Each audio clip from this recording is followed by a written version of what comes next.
Manchester United determined to sign Camavinga from Real Madrid in summer 2025. MU must heed Varane's warning. Super agent steps in to help United resolve Quenda deal. A decision that shakes Manchester United. Manchester United have set their sights on Eduardo Camavinga as part of their squad overhaul for the summer of 2025. However, despite his €90 million valuation, the deal won't be easy, as Real Madrid consider him a key player for the future. Currently sitting 15th in the Premier League standings, United are planning to strengthen their squad in the 2025 summer transfer window, with Eduardo Camavinga emerging as one of their top targets. According to Team Talk, the Red Devils are eyeing the French midfielder as part of their rebuilding process under head coach Ruben Amorim, aiming to create a more competitive team. Camavinga joined Real Madrid from Rennes in 2021. Despite delivering impressive performances, the 22-year-old midfielder has yet to secure a permanent starting spot in Carlo Ancelotti's star-studded lineup. This has sparked interest from several top clubs, including Manchester United, who hope to lure him in with the promise of more regular playing time. However, the chances of completing this transfer remain uncertain. Camavinga is seen as a crucial part of Real Madrid's long-term plans. The Spanish giants value him at around €90 million and have inserted a staggering €1 billion release clause in his contract.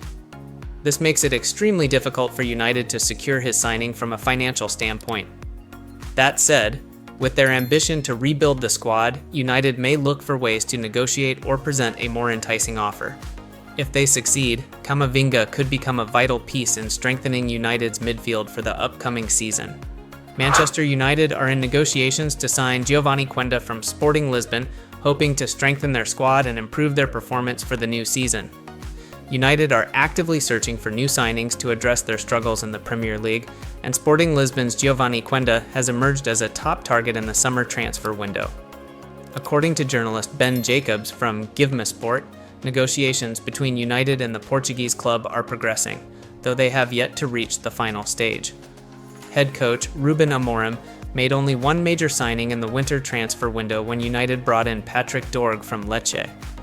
The Danish fullback has shown promise in his first few appearances at Old Trafford, but the Red Devils still need further reinforcements to rebuild their squad. The possibility of missing out on European football next season is a major disadvantage in attracting new players, but Quenda has still expressed his desire to join United. Currently, United are 13 points behind the Europa Conference League spots, but they can still hope to qualify by winning the Europa League. Journalist Ben Jacobs shared, "Talks are progressing, but they're not yet at the final stage because United are sticking to their valuation. Right now, as expected, Sporting are doing the same, so there's a bit of a standoff, but Jorge Mendes is directly involved in the negotiations. And because Quenda wants to join Manchester United, they remain optimistic that a deal can be completed." Quenda made his first team debut for Sporting under Amorim, and has already played 40 matches at just 17 years old. He was also called up to the Portugal national team for the final international break of 2024. If he joins United, Quenda would be an ideal addition to the right flank, where he could compete with Amad Diallo and quickly adapt to Amorim's tactical system. Rafael Varane has warned Manchester United about INEOS' transfer strategy, suggesting that signing too many young players without a solid foundation could harm the team. Manchester United signed Varane from Real Madrid in the summer of 2021, and he spent 3 seasons at Old Trafford. The French centre-back played his final game for the Red Devils in last season's FA Cup final victory over Manchester City. Varane's peak form came during the 2022-23 season, when he partnered with Lisandro Martinez to form a solid defensive duo, helping United secure 3rd place in the Premier League and win the Carabao Cup. In a recent interview, Varane offered crucial advice to United ahead of the summer transfer window, emphasizing the difference between Real Madrid's youth development strategy and United's current approach. He believes that INEOS should not focus solely on signing young talents without providing a strong foundation for their development. Since INEOS took over, United's transfer policy has shifted significantly. The club has not signed any players over the age of 26. In the last 2 transfer windows, 5 of their 7 signings have been players under 23, including 19-year-old center-back Lenny Yoro, who is seen as Varane's replacement. Additionally, names like Tyler Dibling, 19, and Giovanni Quenda, 17, are also on United's radar. While investing in young talent is important, Varane believes that United lacks the stability needed to help these players grow. According to him, immediately placing young players in the starting lineup with high price tags and big expectations is a mistake. In an interview with The Athletic, Varane highlighted the difference between Real Madrid and United in developing young players. At Madrid, for many years, they have always had a solid structure, he said. Some players come, some leave, but the foundation remains stable.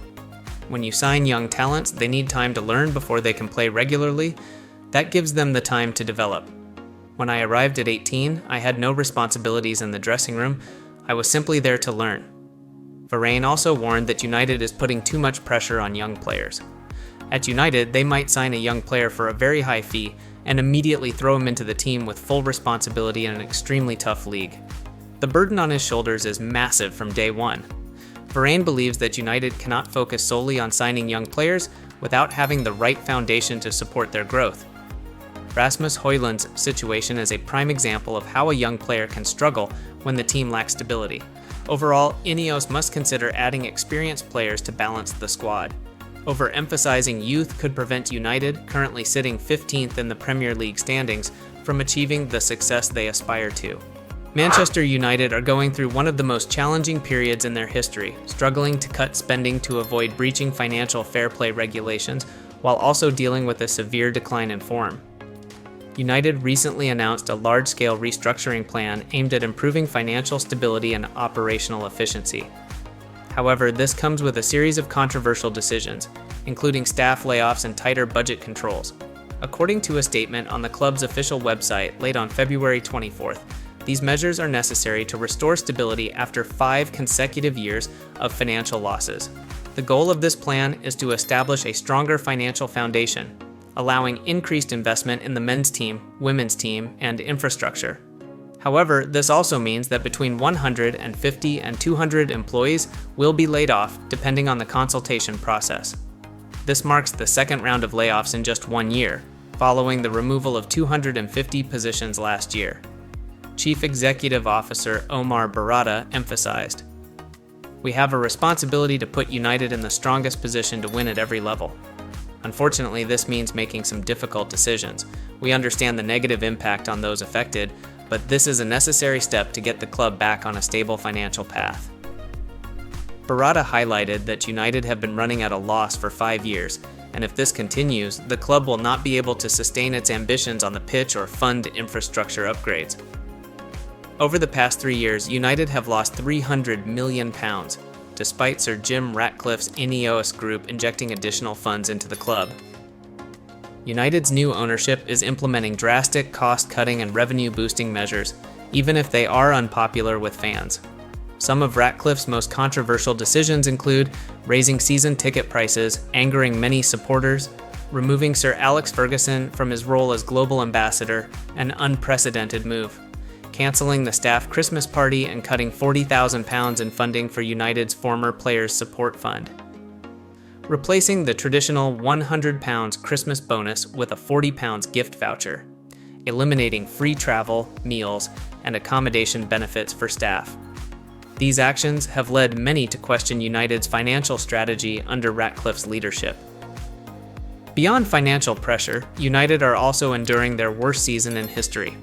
The team currently sits 15th in the Premier League standings, and even head coach Ruben Amorim has admitted that relegation is a possibility.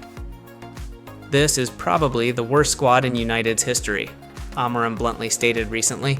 Despite criticism over cost-cutting measures, United still spent £190 million in the 2024 summer transfer window. However, the effectiveness of these new signings remains questionable. The club even risked breaching the Premier League's Profit and Sustainability Rules, PSR, if further adjustments are not made.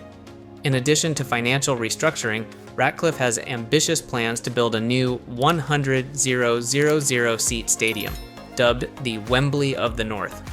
This project has received support from the UK government and includes a full redevelopment of the area surrounding Old Trafford. However, with financial instability and on-field struggles, the big question remains, does United have the resources to realize this ambition, or will they sink deeper into crisis? Clearly, Manchester United are undergoing a painful transformation.